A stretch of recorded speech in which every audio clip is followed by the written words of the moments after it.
धन्य धन्य हो गया, ये जीवन सफल हो गया, जब प्रभु ने मुझे अपना लिया तो सोचने को रहा ही क्या।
ओम शांति। बाबा कहते बच्चे, जितना हम बाबा की याद में रहेंगे, योग करेंगे, उतना ही हमारा योग का बल जमा होता जाएगा और जितना हमारा बल जमा होगा उतना ही हम सर्व का कार्य सहज कर सकेंगे, सरलता से कर सकेंगे। इसीलिए अपनी योग की स्थिति को बढ़ाने का हम बच्चों को काम करना चाहिए। 9 तारीख की वाणी है, मीठे बच्चे हर बात में योग बल से काम लो। बाप से कुछ भी पूछने की बात नहीं है। तुम ईश्वरीय संतान हो, इसीलिए कोई भी आसुरी काम न करो। प्रश्न है, तुम्हारे इस योग बल की करामात क्या है? उत्तर है, यही योग बल है जिससे तुम्हारी सब कर्मेंद्रियां वश हो जाती हैं। योग बल के सिवाय तुम पावन बन नहीं सकते। योग बल से ही सारी सृष्टि पावन बनती है। इसीलिए पावन बनने के लिए व भोजन को शुद्ध बनाने के लिए याद की यात्रा में रहो। युक्ति से चलो, नम्रता से व्यवहार करो। ओम शांति।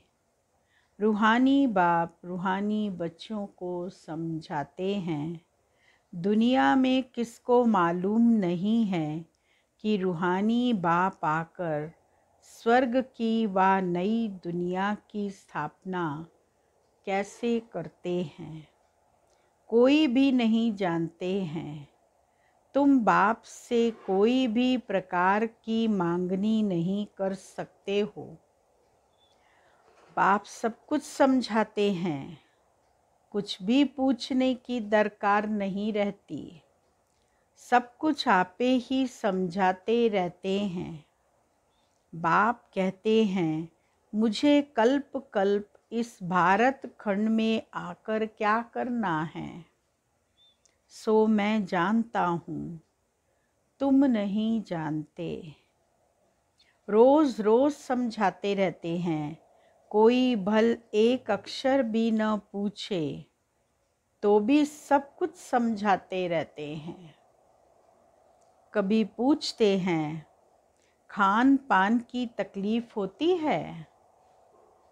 अब यह तो समझ की बात है। कई बाबा से पूछते हैं ये बात कि बाबा खान पान की तकलीफ होती है, तो बाबा कहते हैं तो खुद की समझ की बात है। बाबा ने कह दिया है, हर बात में योग बल से काम लो, याद की यात्रा से काम लो, और कहाँ भी जाओ तो मुख्य बात बाप को ज़रूर याद करना है और कोई भी आसुरी काम नहीं करना है। हम ईश्वरीय संतान हैं, वह है सबका बाप।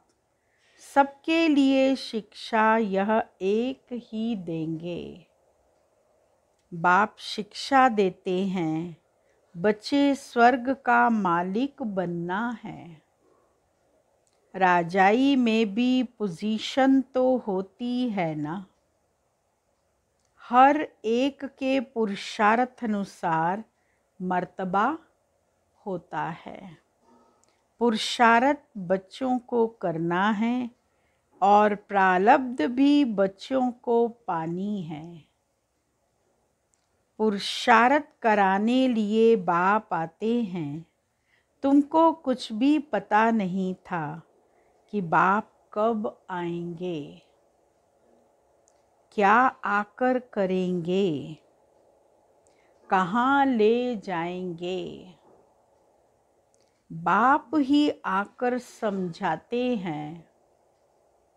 ड्रामा के प्लान अनुसार तुम कहाँ से गिरे हो, एकदम उच्च चोटी से। जरा भी बुद्धि में नहीं आता कि हम कौन हैं। अब महसूस करते हो ना, तुमको स्वप्न में भी नहीं था कि बाप आकर क्या करेंगे। तुम भी कुछ नहीं जानते थे। अब बाप मिला हुआ है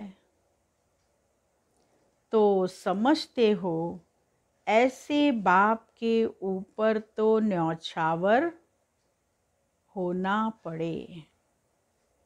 जैसे पतिव्रता स्त्री होती है तो पति पर कितना न्यौछावर जाती है। चिता पर चढ़ने में भी डर नहीं होता है। कितनी बहादुर होती है। आगे चिता पर बहुत चढ़ती थी। पति मरते थे तो चिता पर चढ़ती थी, समझती थी जोहर कर दो। जोहर इसलिए करती थी रानियां कि उनके ऊपर किसी की बुरी दृष्टि न जाए। तो बाबा कहते ऐसे चिता पर भी बैठ जाती थी, पति का सिर गोद में रखकर, और फिर सोचती थी कि इनके साथ हम भी जाएं। तो इसीलिए बाबा कहते कितनी बहादुर होती थी। आगे चिता पर बहुत चढ़ती थी। यहाँ बाबा तो ऐसी कोई तकलीफ नहीं देते हैं। भल नाम ज्ञान चिता है, परंतु जलने करने की कोई बात नहीं। बाप बिल्कुल ऐसे समझाते हैं जैसे मक्खन से बाल। बच्चे समझते हैं बरोबर जन्म जन्मांतर का सिर पर बोझा है। कोई एक अजामिल नहीं, हर एक मनुष्य एक दो से जास्ती अजामिल है। मनुष्यों को क्या पता पास्ट जन्म में क्या क्या किया है। अभी तुम समझते हो पाप ही किए हैं। वास्तव में पुण्य आत्मा एक भी नहीं है, सब हैं पाप आत्माएं। पुण्य करें तो पुण्य आत्मा बन जाएं।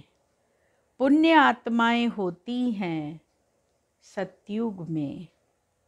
कोई ने हॉस्पिटल आदि बनाई सो क्या हुआ। सीढ़ी उतरने से थोड़ी बच जाएगा। हॉस्पिटल बनवाई तो क्या हुआ। बाबा कहते नीचे सीढ़ी उतरने से थोड़ा बच जाएगा।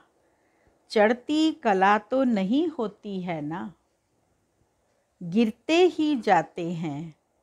यह बाप तो ऐसा बिलवर्ड है जिस पर कहते हैं जीते जी न्यौछावर जाएं, क्योंकि पतियों का पति, बापों का बाप सबसे उच्च है, ऊंचे ते ऊंचा है। पतियों का पति है और बापों का बाप है। बच्चों को अभी बाप जगा रहे हैं।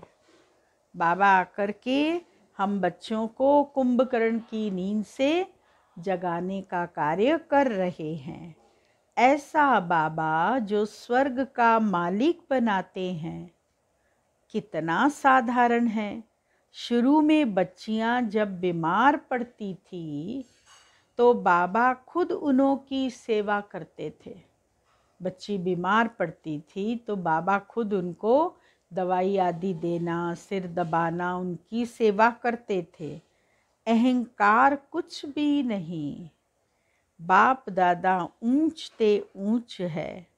कहते हैं जैसे कर्म मैं इनसे कराऊंगा या करूंगा, दोनों जैसे एक हो जाते हैं।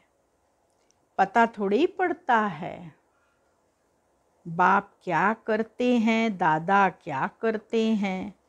कर्म अकर्म विकर्म की गति बाप ही बैठकर समझाते हैं। बाप बहुत उच्च है। माया का भी कितना प्रभाव है। ईश्वर बाप कहते हैं ऐसा मत करो तो भी नहीं मानते हैं। बाबा मना करते हैं तो भी बच्चे उस काम को छोड़ते नहीं हैं। भगवान कहते हैं, भगवान क्या कहते हैं, मीठे बच्चे यह काम नहीं करना, फिर भी उल्टा काम कर देते हैं। जिस काम को बाबा मना करता है उसी काम को बच्चे कर लेते हैं। उल्टा काम करते हैं तो विकर्म बन जाता है। उल्टे काम के लिए ही मना करेंगे ना। लेकिन माया भी बड़ी जबरदस्त है। भूले चूके भी बाप को नहीं भूलना है। कुछ भी करें, मारे अथवा कूटे, ऐसा कुछ बाप करते नहीं हैं, परंतु यह एक्सट्रीम में कहा जाता है। गीत भी है, तुम्हारे दर को कभी नहीं छोड़ेंगे। चाहे कुछ भी कहो, बाहर में रखा ही क्या है। बुद्धि भी कहती है, जाएंगे कहाँ। बाप बादशाही देते हैं, फिर थोड़ी ही कभी मिलती है। ऐसे थोड़ी है दूसरे जन्म में कुछ मिल सकता है। नहीं, यह पारलौकिक बाप है जो बेहद सुखधाम का तुमको मालिक बनाते हैं। बच्चों को दैवी गुण भी धारण करने हैं, सो भी बाप राय देते हैं। अपना पुलिस आदि का काम भी करो। जो नौकरी करते हो वो भी करो, नहीं तो डिससर्विस कर देंगे। अपना काम तो करना ही है। आँख दिखानी पड़ती है। जितना हो सके प्रेम से काम लो, नहीं तो युक्ति से आँख दिखाओ। हाथ नहीं चलाना है। बाबा के कितने ढेर बच्चे हैं, बाबा को भी बच्चों का ओना रहता है ना। बाबा ने कहा आँखें दिखा सकते हो, पहले कोशिश करो कि प्रेम से कोई माने, फिर थोड़ा आँख दिखा दो, लेकिन हाथ नहीं चलाना। मूल बात है पवित्र रहना। जन्म जन्मांतर तुमने पुकारा है ना। हे पतित पावन, आकर हमको पावन बनाओ। परंतु अर्थ कुछ नहीं समझते। बुलाते हैं तो ज़रूर, पतित है, नहीं तो बुलाने की दरकार नहीं, पूजा की भी दरकार नहीं।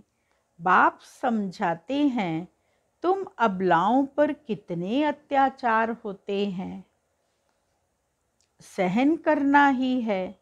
युक्तियाँ भी बतलाते रहते हैं, बहुत नम्रता से चलो। बोलो, आप तो भगवान हो, फिर यह क्या मांगते हो। हथियाला बांधते समय कहते हैं, मैं तुम्हारा पति, ईश्वर, गुरु सब कुछ हूँ। अब मैं पवित्र रहना चाहती हूँ, तो तुम रोकते क्यों हो। भगवान को तो पतित पावन कहा जाता है ना। आप ही पावन बनाने वाले बन जाओ। ऐसे प्यार से, नम्रता से बात करनी चाहिए। क्रोध करे तो फूलों की वर्षा करो। मारते हैं फिर अफसोस भी करते हैं। जैसे शराब पीते हैं तो बड़ा नशा चढ़ जाता है, अपने को बादशाह समझते हैं। तो यह विष भी ऐसी चीज़ है, बात मत पूछो। पछताते भी हैं, परंतु आदत पड़ी है तो वह टूटती नहीं है। एक दो बार विकार में गया, बस नशा चढ़ा, फिर गिरते रहेंगे।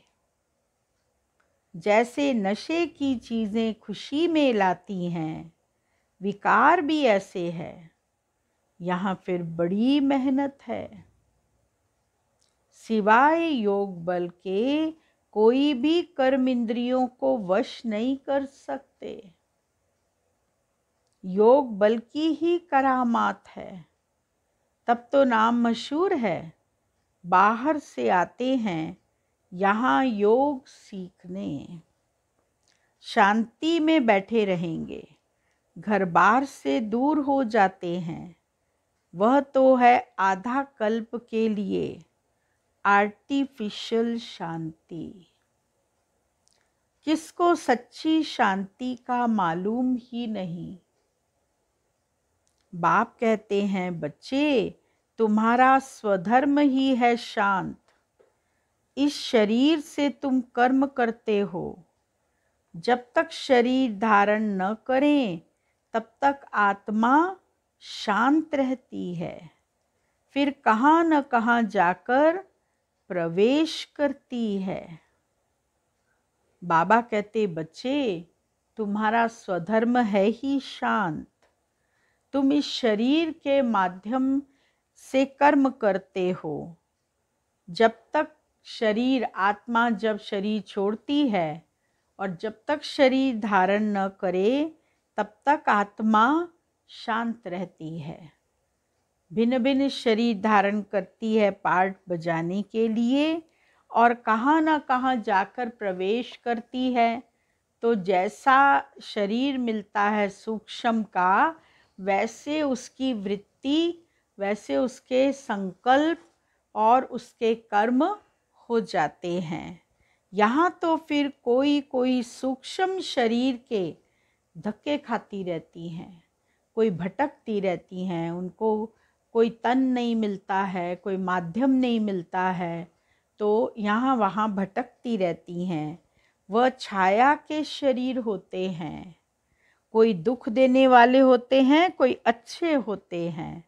यहाँ भी कोई भले मनुष्य होते हैं जो किसको दुख नहीं देते, कोई तो बहुत दुख देते हैं, कोई जैसे साधु महात्मा होते हैं।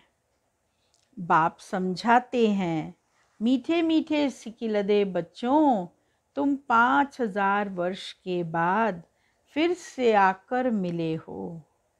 क्या लेने के लिए आए हो? बाप ने बताया है तुमको क्या मिलने का है। बाबा आपसे क्या मिलना है, यह तो प्रश्न ही नहीं। बाप तो हो ही हेवनली गॉड फादर। बाबा कहते, बच्चे यह तो प्रश्न ही नहीं उठता कि तुमको बाबा से क्या मिलने वाला है। इसीलिए कहते हैं बाबा को, आप तो हो ही हेवनली गॉड फादर, नई दुनिया के रचयिता। तो ज़रूर आपसे बादशाही मिलेगी। बाबा कहते, थोड़ा भी कुछ समझकर जाते हैं तो स्वर्ग में ज़रूर आ जाएंगे। हम स्वर्ग की स्थापना करने आए हैं। बड़े से बड़ा आसामी है भगवान और प्रजापिता ब्रह्मा। तुम जानते हो विष्णु कौन है और कोई को भी पता नहीं है। तुम तो कहेंगे हम इनके घराने के हैं। अभी यह नॉलेज, अभी परमात्मा हम आत्माओं को ये नॉलेज देते हैं। यह लक्ष्मी नारायण तो सतयुग में राज्य करते हैं। यह चक्र आदि वास्तव में विष्णु को थोड़े ही है। यह अलंकार हम ब्राह्मणों के हैं। अभी यह नॉलेज है। विष्णु के 4 अलंकार दिखाए हैं, शंख, चक्र, गदा और पद्म। ये चारों अलंकार वैसे ब्राह्मणों के हैं, लेकिन ब्राह्मण ऊंचे नीचे होते रहते हैं, इसीलिए विष्णु जी के हाथ में दिखाए हैं। अभी यह नॉलेज है। सतयुग में थोड़े यह समझाएंगे। ऐसी बातें बताने की कोई में ताकत नहीं है। तुम इस 84 के चक्कर को जानते हो, इनका अर्थ कोई समझ न सके। बच्चों को बाप ने समझाया है, बच्चे समझ गए हैं। हमको तो यह अलंकार शोभते नहीं। हम अभी शिक्षा पा रहे हैं, पुरुषार्थ कर रहे हैं, फिर ऐसे बन जाएंगे। सुदर्शन चक्र फिराते फिराते हम देवता बन जाएंगे। सुदर्शन चक्र अर्थात रचयिता और रचना के आदि मध्य अंत को जानना। सारी दुनिया में कोई भी यह समझा नहीं सकते कि यह सृष्टि का चक्र कैसे फिरता है। बाप कितना सहज कर समझाते हैं। इस चक्र की आयु इतनी बड़ी तो हो नहीं सकती। मनुष्य सृष्टि का ही समाचार सुनाया जाता है कि इतने मनुष्य हैं। ऐसे थोड़े ही बताया जाता है कि कछुए कितने हैं, मछलियाँ आदि कितनी हैं। मनुष्यों की ही बात है। तुमसे भी प्रश्न पूछते हैं, बाप सब कुछ बतलाते रहते हैं, सिर्फ उस पर पूरा ध्यान देना है। बाबा ने समझाया है, योग बल से तुम सृष्टि को पावन बनाते हो, तो क्या योग बल से खाना शुद्ध नहीं हो सकता है? योग से खाने को शुद्ध करो। अच्छा, तुम तो ऐसे बने हो, फिर कोई को आप समान बनाते हो। शुद्ध करने के लिए खाने को कोई को आप समान बनाते हो। अभी तुम बच्चे समझते हो कि बाप आया है स्वर्ग की बादशाही फिर से देने, तो इनको रिफ्यूज़ नहीं करना है। विश्व की बादशाही रिफ्यूज़ की तो ख़त्म। अगर मना कर दिया तो हाथ से गई। फिर रिफ्यूज़ कचरे के डब्बे में जाकर पड़ेंगे। यह सारी दुनिया है कचरा, तो इनको रिफ्यूज़ ही कहेंगे। दुनिया का हाल देखो क्या है। तुम तो जानते हो हम विश्व के मालिक बनते हैं। यह किसको पता नहीं है कि सतयुग में एक ही राज्य था। मानेंगे नहीं, अपना घमंड रहता है, तो फिर जरा भी सुनते नहीं। कह देते यह सब आपकी कल्पना है। कल्पना से ही यह शरीर आदि बना हुआ है। अर्थ कुछ नहीं समझते हैं, बस यह ईश्वर की कल्पना है। ईश्वर जो चाहे सो बनते हैं, उनका यह खेल है। ऐसी बातें करते हैं, बात मत पूछो। अभी तुम बच्चे जानते हो बाबा आया हुआ है। बुढ़िया भी कहती हैं, बाबा हर 5000 वर्ष के बाद हम आपसे स्वर्ग का वर्षा लेते हैं। हम अभी आए हैं स्वर्ग की राजाई लेने। तुम जानते हो, कभी एक्टर्स का अपना पार्ट है, एक का पार्ट न मिले दूसरे से, फिर इसी ही नाम रूप में आकर इसी समय बाप से वर्षा लेने का पुरुषार्थ करेंगे। कितनी अथाह कमाई है। भल बाबा कहते हैं, थोड़ा भी सुना है तो स्वर्ग में आ जाएंगे। थोड़ा भी ज्ञान सुना है तो स्वर्ग में आ जाएंगे। परंतु हर एक मनुष्य पुरुषार्थ तो उच्च बनने का ही करते हैं ना। तो पुरुषार्थ है फर्स्ट। सबसे मुख्य है पुरुषार्थ। अच्छा, मीठे मीठे सिकिलदे बच्चों प्रति मात पिता बाप दादा का याद प्यार। गुड मॉर्निंग रूहानी बाप की रूहानी बच्चों को नमस्ते। रूहानी बच्चों की रूहानी बाबा को याद प्यार। गुड मॉर्निंग, नमस्ते। फिर है धारणा के लिए मुख्य सार। पहला पॉइंट, जैसे बाबा बच्चों की सेवा करते हैं, कोई अहंकार नहीं, ऐसे फॉलो करना है।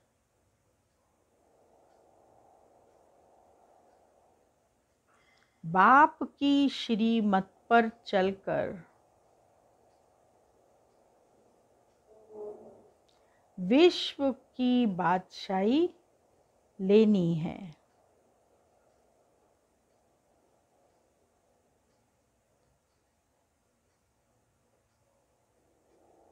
रिफ्यूज नहीं करनी है।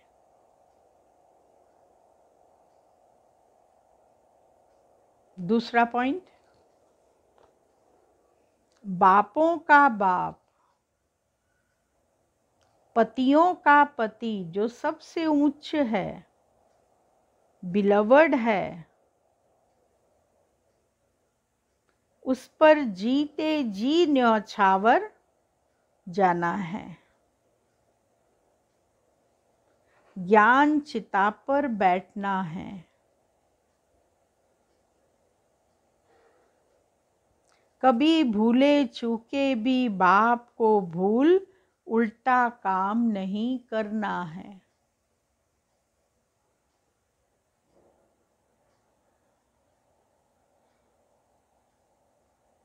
वरदान है,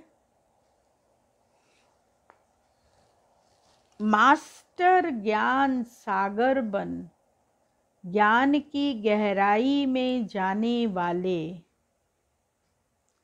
अनुभव रूपी रत्नों से संपन्न भव। जो बच्चे ज्ञान की गहराई में जाते हैं, वे अनुभव रूपी रत्नों से संपन्न बनते हैं। एक है ज्ञान सुनना और सुनाना,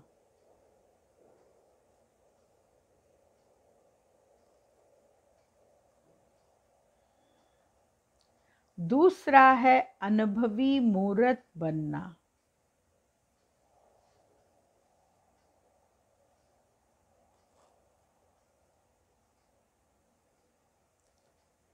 अनुभवी सदा अविनाशी और निर्विघ्न रहते हैं।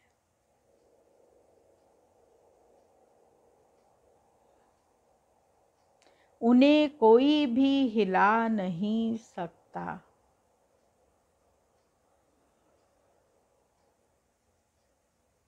अनुभवी के आगे माया की कोई भी कोशिश सफल नहीं होती। अनुभवी कभी धोखा नहीं खा सकते।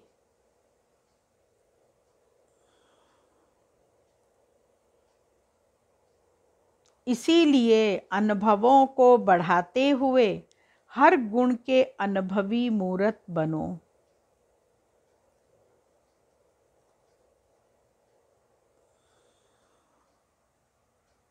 मनन शक्ति द्वारा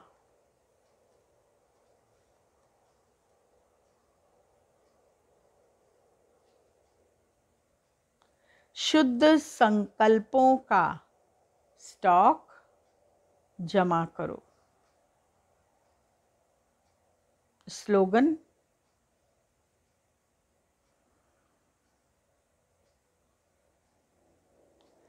फरिश्ता वह है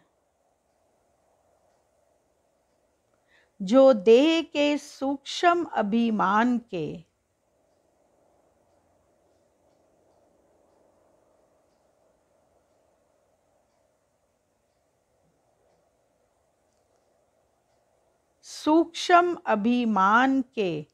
संबंध से भी न्यारा है। एक दफे फिर से पढ़ती हूँ। फरिश्ता वह है जो देह के सूक्ष्म अभिमान के संबंध से भी न्यारा है। ये आज का स्लोगन था। अर्थात बिल्कुल भी सूक्ष्म में भी अभिमान नहीं होना चाहिए, और जितना हम इस सूक्ष्म अभिमान से भी नारे रहेंगे, निर्माण बनेंगे, उतना ही हम बच्चे सहज ही अपनी स्थिति को श्रेष्ठ बना सकेंगे। ओम शांति।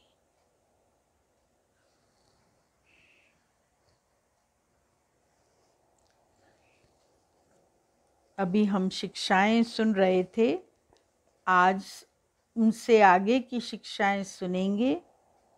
तपस्या अर्थात एक बाप द्वारा दूसरा न कोई, बाप और सेवा के सिवाय मन और बुद्धि कहाँ भी न जाए, किसी में भी लगाव न हो, अगर व्यवहार भी करते हो तो भी ट्रस्टी बनकर, मेरा नहीं तेरा है, क्या करे मेरी जिम्मेवारी है, निभाना पड़ता, करना पड़ता है।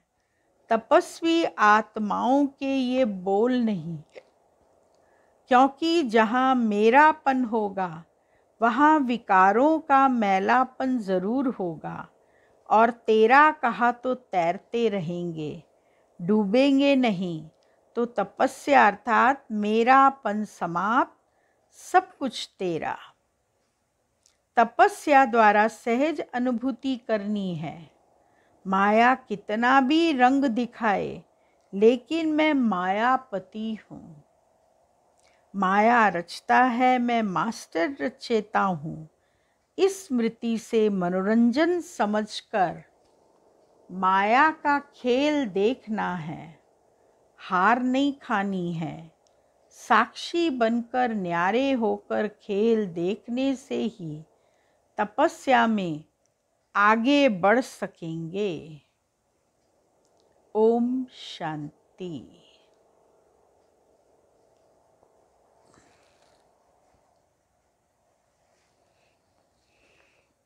अव्यक्ति इशारा है आज का।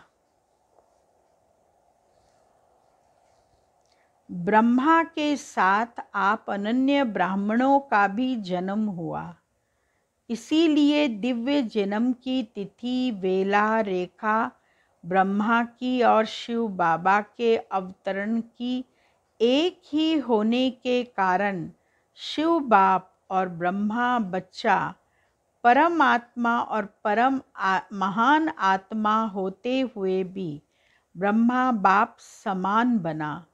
समानता के कारण कंबाइन रूप बन गए।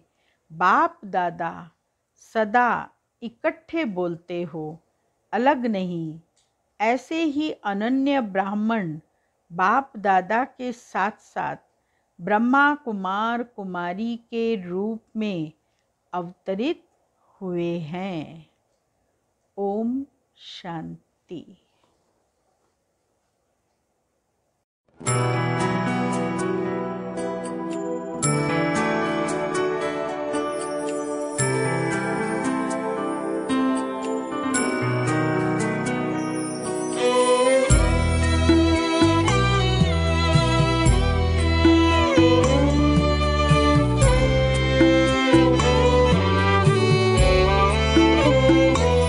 आपको मैं निरंतर निहारा करूं,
सुख सघन आपसे मिल रहा है, मुझे सुख सघन। आपने अपना सर्वस्व